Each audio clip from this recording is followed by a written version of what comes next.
intro. Oh, that was the intro. Don't mind my coughing. Okay, now I just completely blanked. Okay, welcome everybody to W.I.L.D the podcast, and I'm going to completely start over because I was not prepared for going live this instant.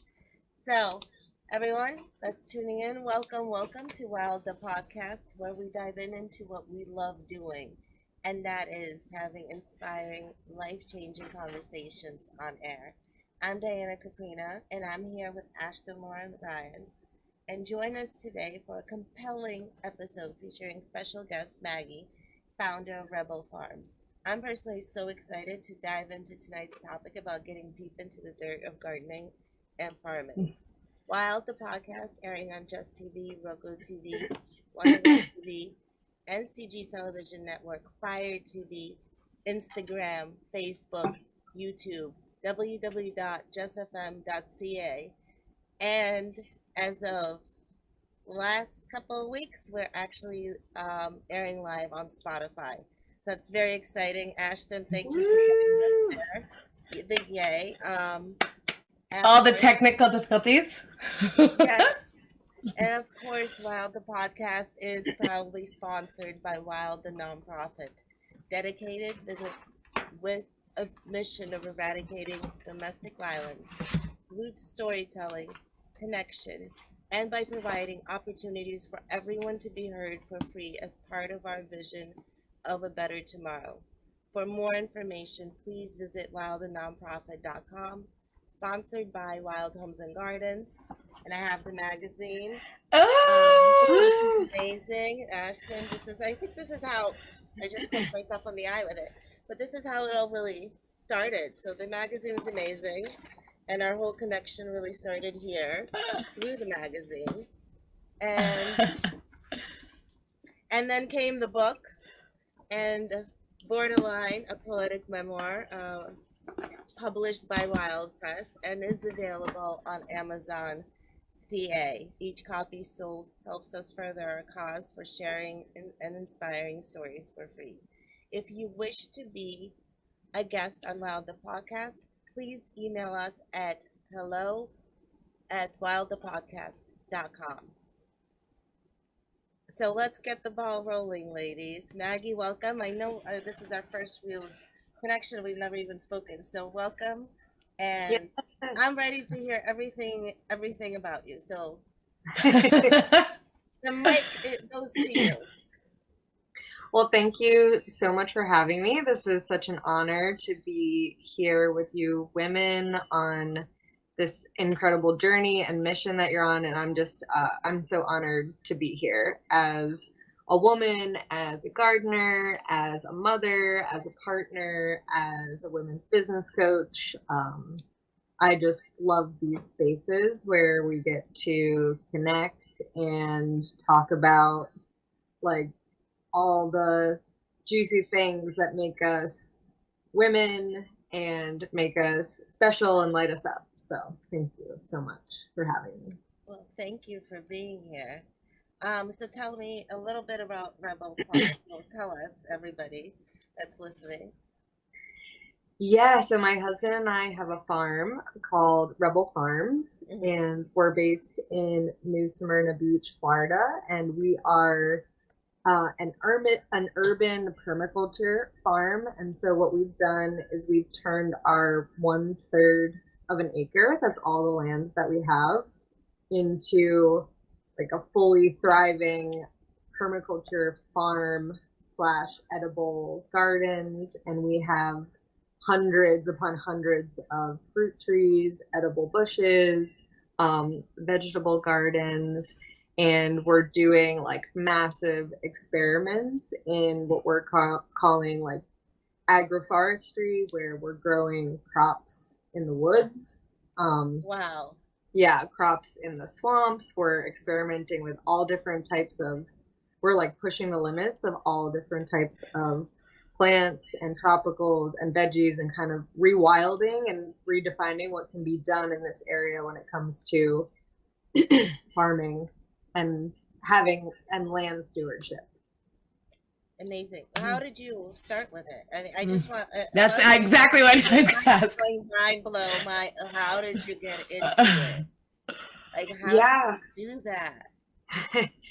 It's all by accident and by design. And so basically, I grew up on a little farm. I grew up on, we called it a farmette growing up. It was 4 acres of land in Rhode Island, and my mom and dad, we were just wild things. I had 3 little brothers, and we had chickens and a pig and all different types of animals, and our neighbors had all different types of animals that would roam on our land. And my dad had a huge veggie garden, and so that's really like where my love of just like basically being naked in soil, like getting my hand, like there. I also love the smell of really, really good soil.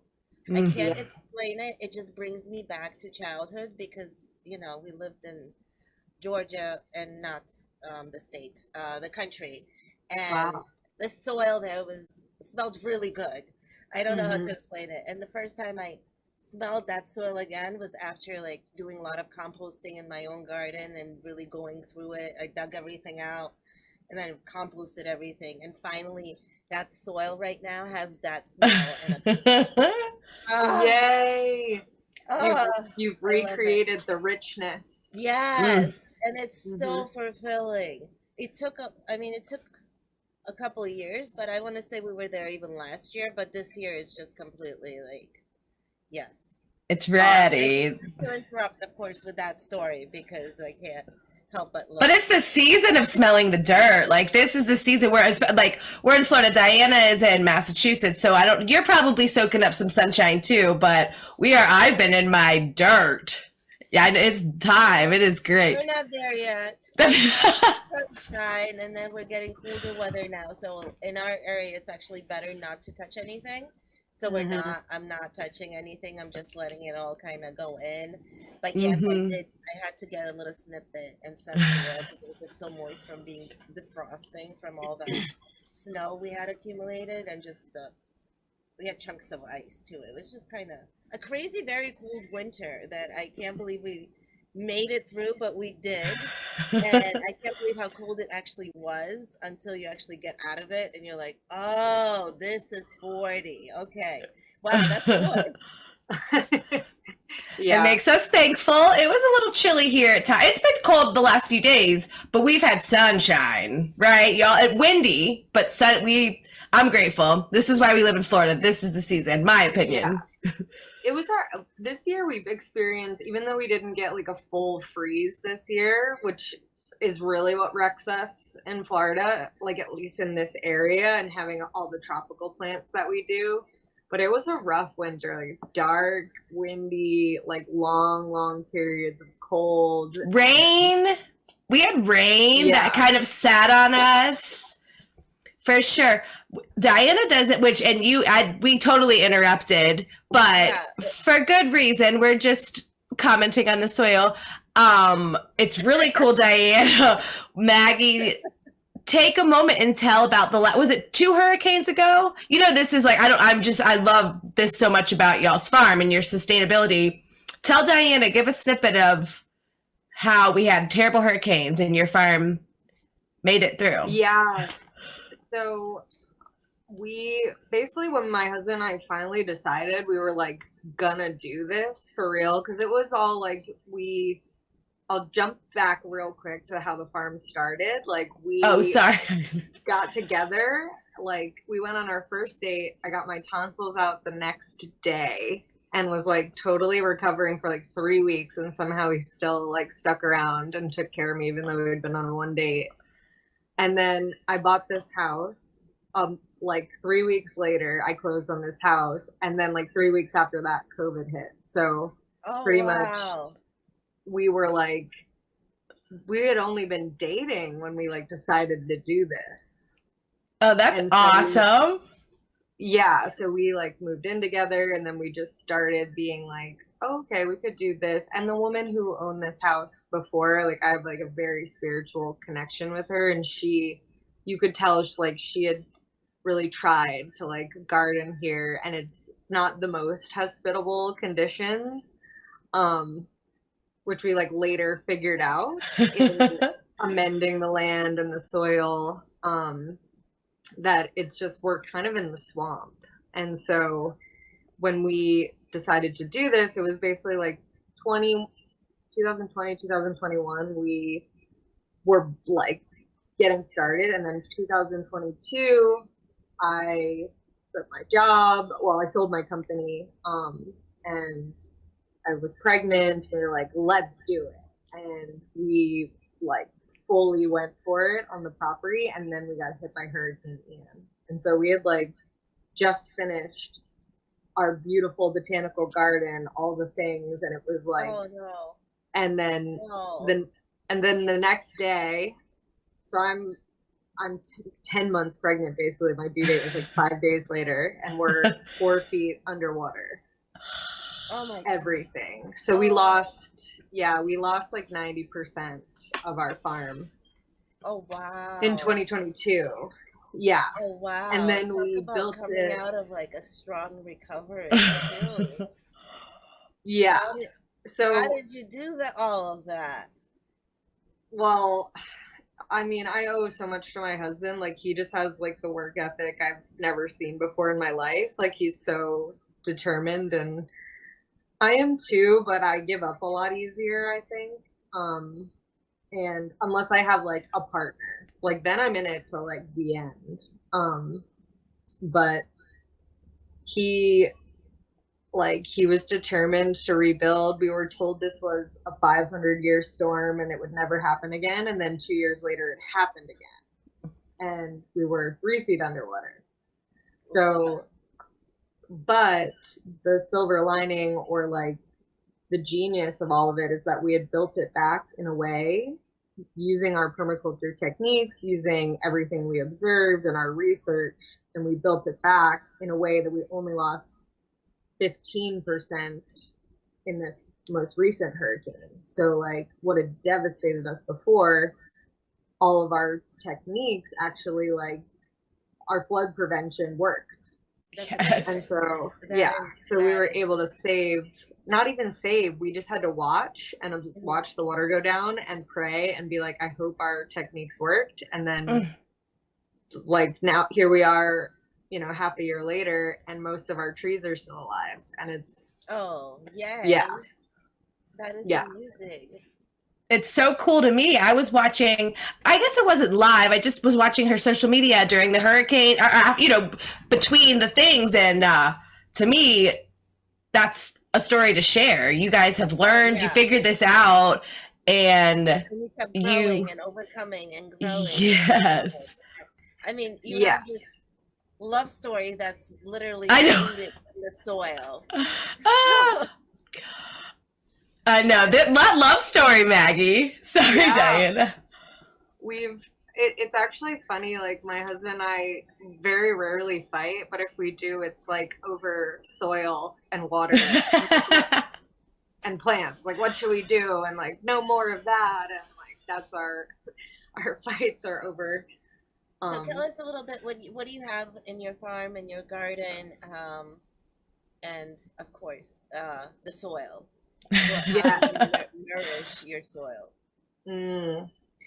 We have so I'll start with the soil. Like every different tree that we plant gets like a different composition. So, and we've got like several people that we get our dirt from, including like one of our dear friends owns a company called Blue Carbon Compost. And he just has like the most amazing filtered compost, like really, really fine, dry compost. Like it's just like so great. And then we do our own composting here with chickens. And then we've got like different farms that we visit out west that we'll get different types of compost from.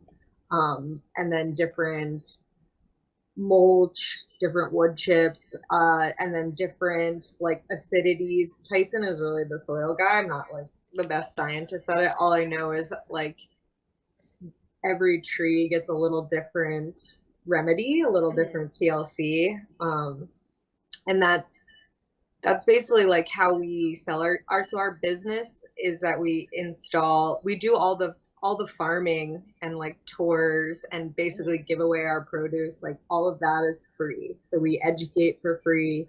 We answer all the questions. We give tours for free. And when people are on tours, I mean, we've given away eggs, and people are like, "Are you sure you don't want money for these?" I'm like, "No, like this is the point. Like we want to educate and bring and teach people that this is possible."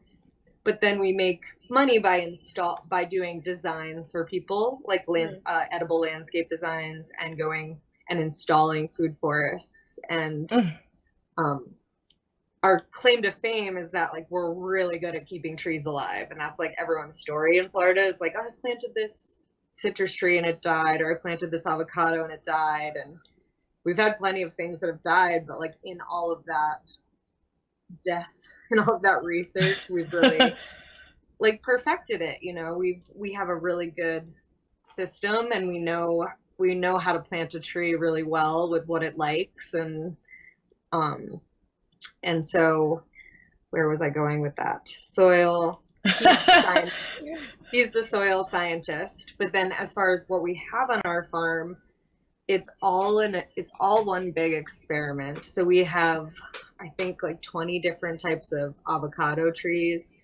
Oh, wow. We have, I'm going to say between 10 to 20 of each of these varieties. So mangoes, star fruits, mulberries, bananas, sapodillas, soursops, guavas, peaches, what else? You're making papaya. me want to like jump over and come over right now. Yes. Well, you ladies have to come over. That definitely is that's like the icing on the cake, is like coming over for a tour and like really seeing it in action. I cannot wait. Yeah, seeing some of the cool. I just have to make it to Florida as soon as I do, and I'm hoping in June we can make it work and just do a full on. We could shoot down to New Smyrna. I'll bring you around. Yes, that is the hope. But anyway, back to Maggie. The tours are free. Yes. So we do tours. We ask people to schedule tours just because it is our house. So it's like we try to kind of put them on during the weekends or 2 days a week, and we teach people all about the trees. And we also have different things all hidden throughout. So we have different, like this thing called tree spinach and longevity spinach and Okinawa spinach, and it's all these like different kind of leafy green perennial edibles that are all hidden throughout. And so it really is a botanical garden where we like almost everything is edible. There's gingers throughout, edible or medicinal, or like our bamboo, we cut it down and use it as tree stakes. So like we really try to have the land be like everything be useful here and sustainable. And at the very least, like everything is also sequestering carbon. So we're pulling, bad stuff out of the atmosphere, putting it back in the soil, regenerating it through trees. And there's, so it's all part of our mission to plant hundreds of thousands of trees all over the state of Florida, edible trees, so that we're giving back and that people can learn about food and where their food comes from. And food sovereignty is a big part of our mission too, like teaching people how to grow their own food as like everything becomes, as we ride these waves of the economy and of social, like whatever is going on, like we need to know where our food is coming from more and more. And so sustain ourselves. Yes. Yeah. Well, and with a small area, it's so cool. I didn't realize that y'all only had that little bit. Like numerically, that sounds like I've only seen pictures, but to have all of that growing in a smaller area, that's so cool and like helpful, because a lot of people are like, I don't have an acre or two, whatever. So that's so cool. That's awesome. Yeah. What's it like working with your husband? Because you guys are together often, right? Yeah. We work really well together. It's so interesting. I have a women's group that I lead as well, and I was on a work call today where we meet up and we say what we're going to work on, and I was like, I need to actually work on an apology to my husband on this call because we just have a typical kind of work riff where we're very busy. So I'm a full-time women's business coach, and he also works full-time for another company. He manages, photographs, does everything for mid-century modern furniture restoration company. And then we have the farm that we're basically doing full-time. So and we have a toddler. So we're just you guys are definitely having a lot of fun. Yeah. It's fun and we have to make time for fun because it's, even though I actually have a lot of fun in my work, and the farm is a lot of fun, and building our farm is a lot of fun. We're we have to work all the time to kind of get to we're in the building phases of the farm business, but our hope is that within the next year or two that's all we have to do. Yeah. That we can really just be homesteaders and educators. And we also are trying to start a nonprofit. We will start a nonprofit this year where we will bring this to communities that really need it, that need to learn, do more guerrilla gardens. So edible landscapes in places that are heavily trafficked, where people put in regular landscaping and there could easily be a fruit tree there. So I love that. Yeah, so that would be amazing. We're really hoping to just keep expanding the farm to the place where it's just I can have my women's group and my clients and and the farm, and that's all we really have to do, even though it'll be a lot, but it's just it's really, that's what we're building towards. And so it's a lot of work, hard work right now. And I'm sorry, I'm trying so hard not to cough, and now cough, girl. My daughter asked me today, she said, how are you going to do the show if you're sick? And I was like, no, I can do it. She's like, make sure you have cough drops. Oh, you're a trooper. Yeah, you're doing great. I don't have the cough drops. But I apologize. To answer your question, though, it's definitely not the easiest working with your husband, being work and play and parents and all the things. And what we committed to in our partnership, in our marriage, was communication. I was everything else can kind of fail, it's if you're always committed to communicating with one another and communicating honestly, when it's hard, and not being passive aggressive, and we're very direct with our communication. I just feel it all stems from that. I know it does, it's it's all the things: parenting, sex, partnership, business, it all centers around communication. So it really does. Everything you were saying was just kind of resonating. I'm just nodding my head, but it's so true. Everything really comes from honest communication. And then honesty, also self-honesty. So the more you're honest with yourself, and the more you're able to be honest with someone else, it's just so important. It just can change the whole relationship. But it is truly about being honest with yourself, because how many relationships have you been in, and they didn't work out because whatever the circumstances, but truly it was, you couldn't look inside. And, that's what we all are on this journey. We're learning. And communication, though, with a man, sometimes the communication, and not to be, even with the woman partner and all of that, but we're just, we think differently. So I can imagine working together would be rewarding. And like you said, sometimes an apology is needed. and nothing is wrong with that. But just to go back to tell us about your so you do coaching for women. I didn't realize. And you also have your sisterhood circle. Tell us about that. I don't mean to butcher it, but tell us about both, please. Well, I'm like in full excitement mode with this right now. So it's called Small Business Sisterhood.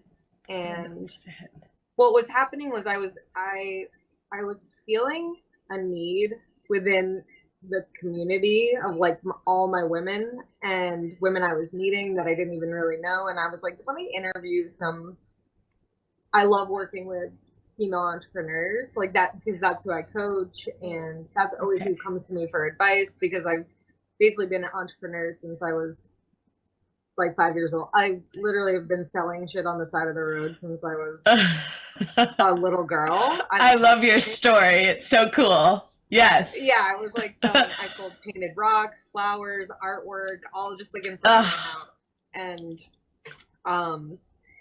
And so I've just been doing it forever. So women know to come to me if they're like, hey, I want to start this thing, or I have this idea.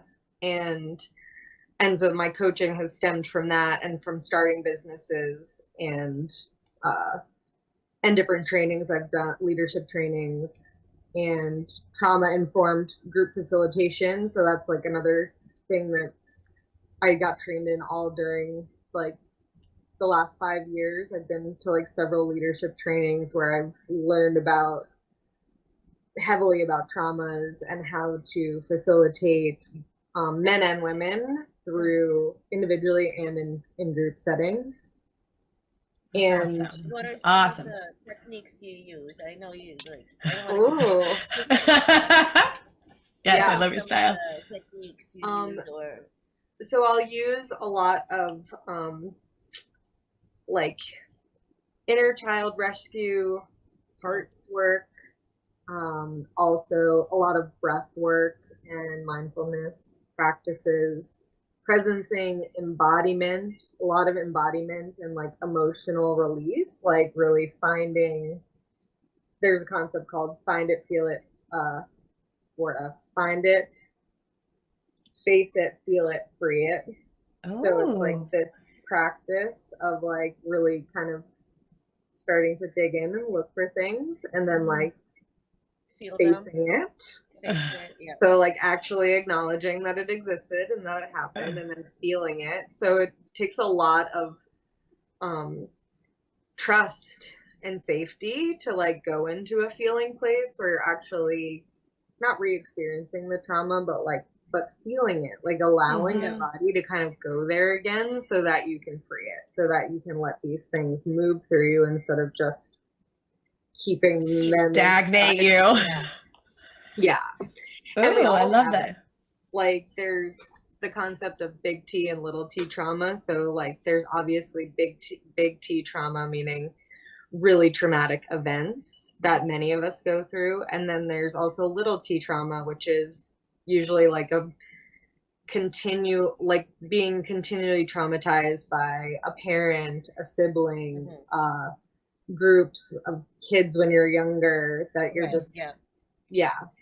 and it's all important. Oh, of course, yes. Sometimes all of them are sort of interlinked, right? They're kind of have this innate connection. The first big trauma, and then the little T can influence, and then again the big T can come into play. A cycle. It's a full-on and cycle. And I love being able to work with women on finding those patterns and seeing how they affect us in business. You know, seeing how our relationship with someone that has traumatized us, like basically informs how we are in the workplace, or how we work with a partner that reminds us of that person, or how we it comes up in all sorts of ways. Comfort, you know, sometimes that can just feel right and feel great, or not even great, but that's it, and it becomes this uncomfortable comfort that you just can't shift away from or can't even detach yourself from, because that's it. That's all you're able to be in. Mm-hmm. Yeah, I was there. I don't know why. I'm sorry. No, I love it.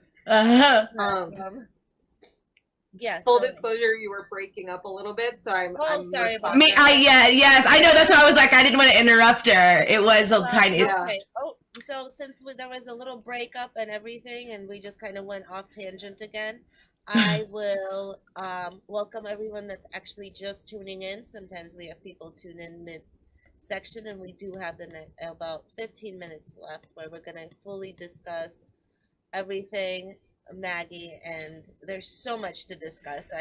I thought we were just going to be talking farm, but now we've entered the realm of trauma and healing and coaching and inspiring businesses and so on and so on. So that is just what we discussed for about the past 30 minutes. So I'm excited to see where the next 15 minutes will take us, but I definitely hope Maggie will join us again on our future episodes of W.I.L.D, the podcast. And again, for anyone that's tuning in, welcome to W.I.L.D, the podcast, where we dive into conversations that matter. I'm Diana Kouprina with co-host Ashton, Lauren, Ryan. And W.I.L.D, the podcast airs live on Just TV, Roku TV, 101 TV, NCG Television Network, Fire TV, Instagram, Facebook, YouTube, or you can catch episodes on www.jessfm.ca. And we are now airing live on Spotify as well.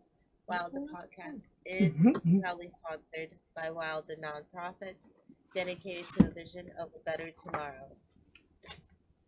For more information, please visit wildthenonprofit.com, sponsored by Wild Homes and Gardens magazine.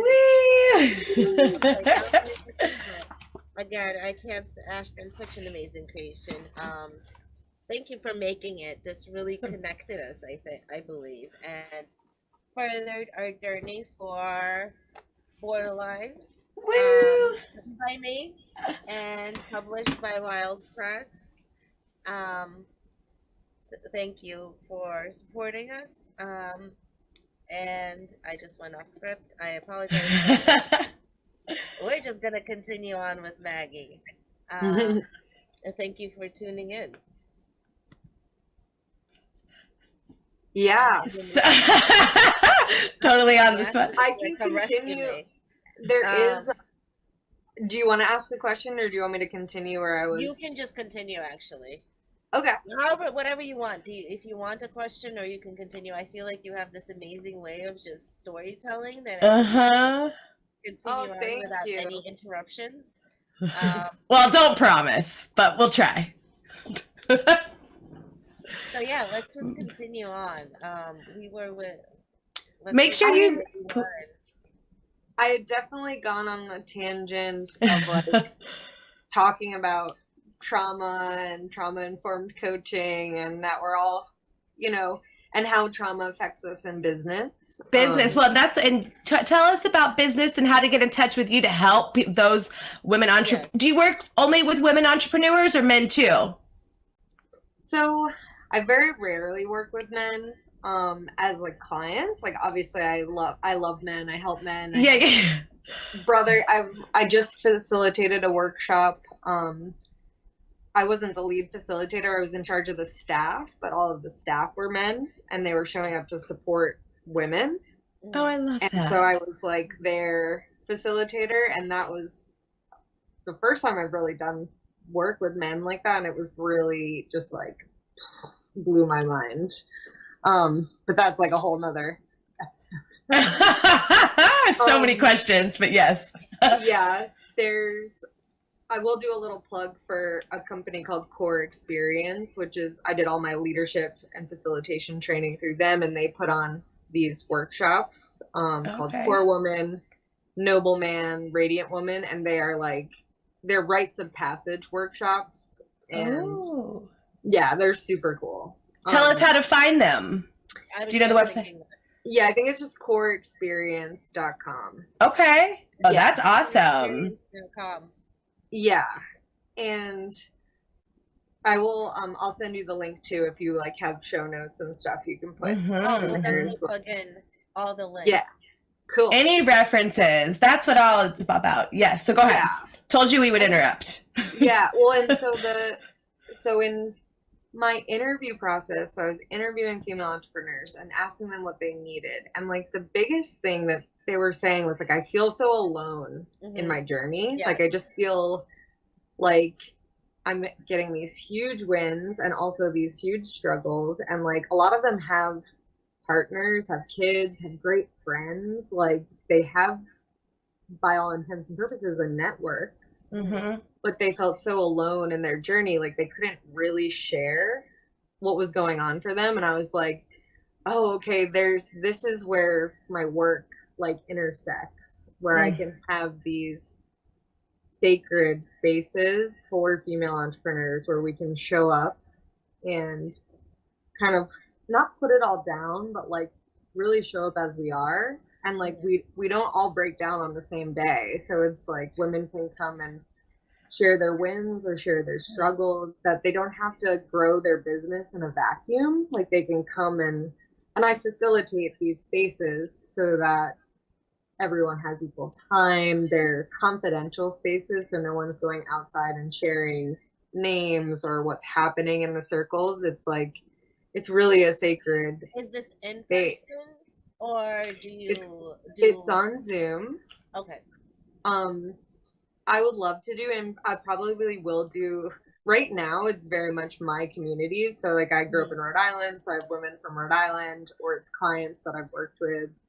Or so you're no stranger to, you know, the New England weather, the cold, the fun.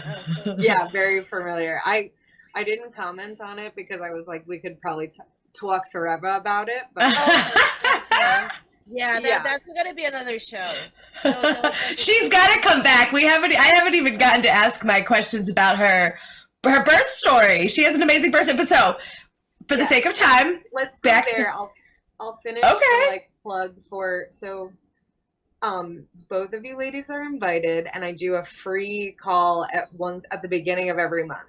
So this is like, you don't have to be in the membership. You can just come and connect with other female entrepreneurs, and I facilitate it. So it is still a sacred, confidential sharing space. You can show up and be yourself and get support and feel supported by women who understand. And that's always available for free every month. That's and then so amazing, Ashton. We have to do it. Yes. The only reason go ahead. And we have a great time. It's so much fun. And then the membership is like a lot more robust. We have a lot more meetings, and I do teaching pieces on like unique things that female entrepreneurs struggle with. So like self-worth and pricing ourselves and sales and unique voice and marketing, and like the list goes on. I'll send you the website. I'd love to actually do a few episodes for W.I.L.D, the podcast, discussing that because I did end up going to business school because I had time and I just did it. And for me, business was the last piece of my puzzle that connected. Okay, I'm a writer, but I wasn't where I needed to be. But with business, it sort of kind of shaped that and made me shift into where I am today. Yes, I love that. Made so much more sense just to say, okay, I honestly think that business classes should be taught in high school. You know, because there's so much that goes into it, and even just business communication, business writing, all of that honestly helped me write my memoir, because I was not writing as I wanted to be or as explanatory as I needed it to be until I finally learned business communication. I feel like it all goes together, and sometimes we're just limiting ourselves a little bit because there's so much more to entrepreneurship. Well, communication. You keep communication. I feel like that between the soil and the communication, those are our topips tonight. Yeah, it is. It's business communication, all of that, the language, talking to each other, we communicating. It's something that you're so passionate about, like your own business. Everything else feels daunting. It's like you can't even talk in that vernacular because you're so, but that's so anyway, just for the sake of time, I'm just rambling. We have about 4 minutes that I want to just give to Maggie and say, once again, if you can tell us the names of all your businesses. We'll, of course, share the links. Feel free to use these 4 minutes as your self-promo anyway. I'll do it super quick, and then Ashton, if you want to ask me about, if you want to get in a plug about the birth story, I'm like totally down to like give it. We need more time. We need more time. Take the time. Take your time and plug away. No, the birth.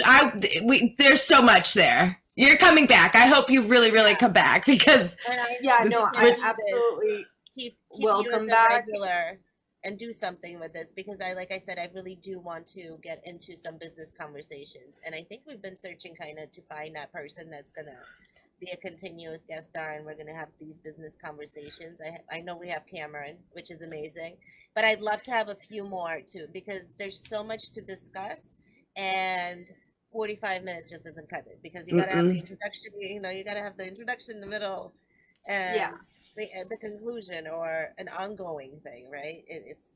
There's so much really to educate, to discuss, and to really feel inspired about and get excited about business. I think people should be more excited about what that means and what entrepreneurship really entails, what it looks like, and what you can achieve just by starting.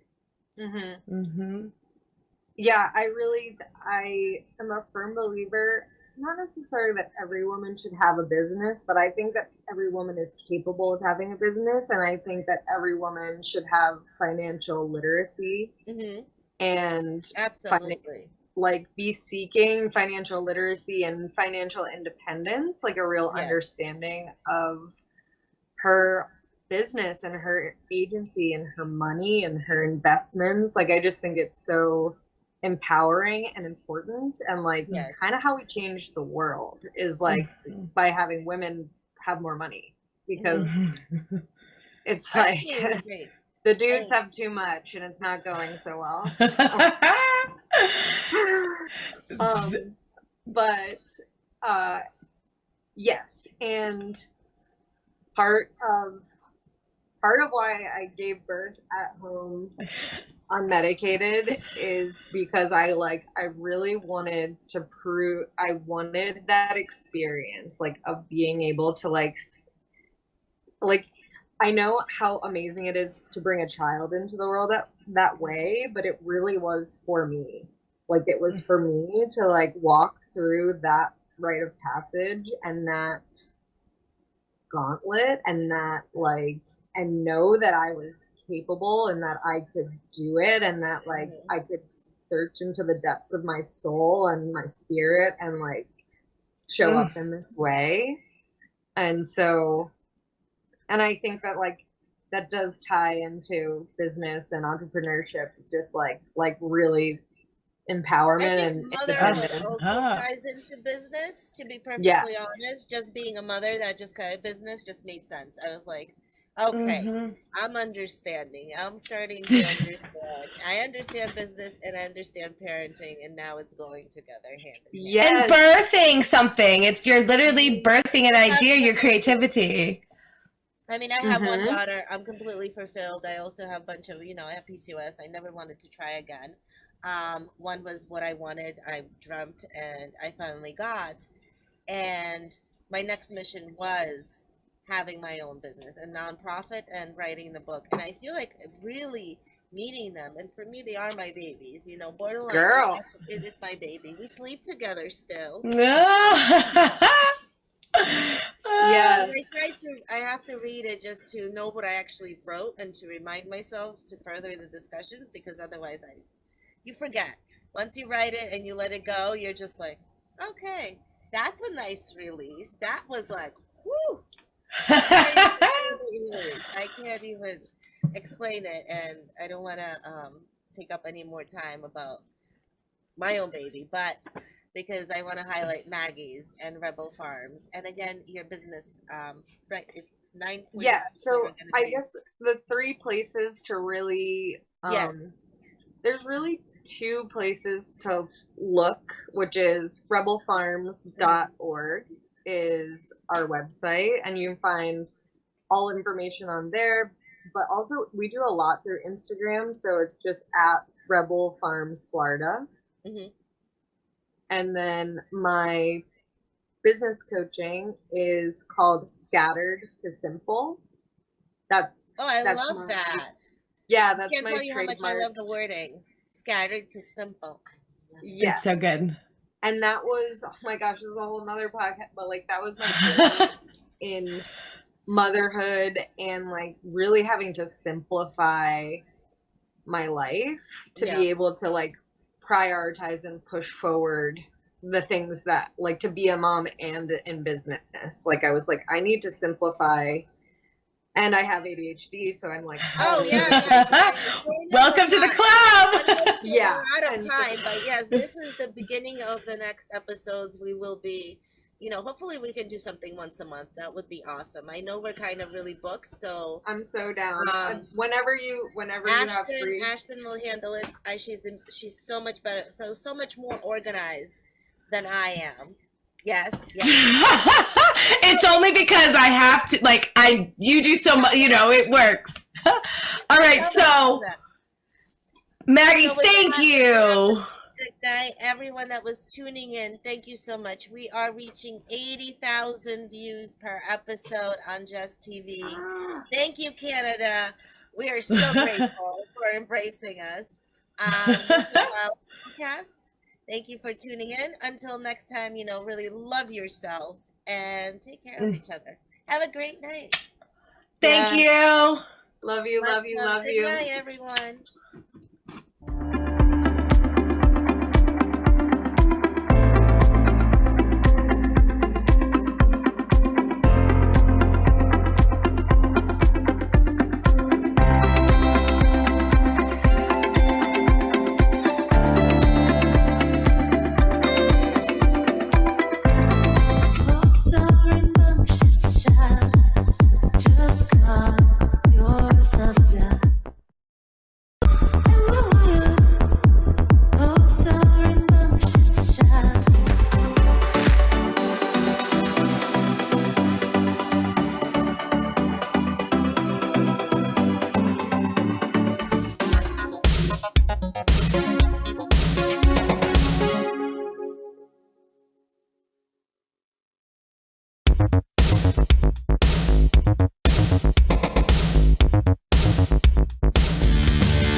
Just calm yourself down.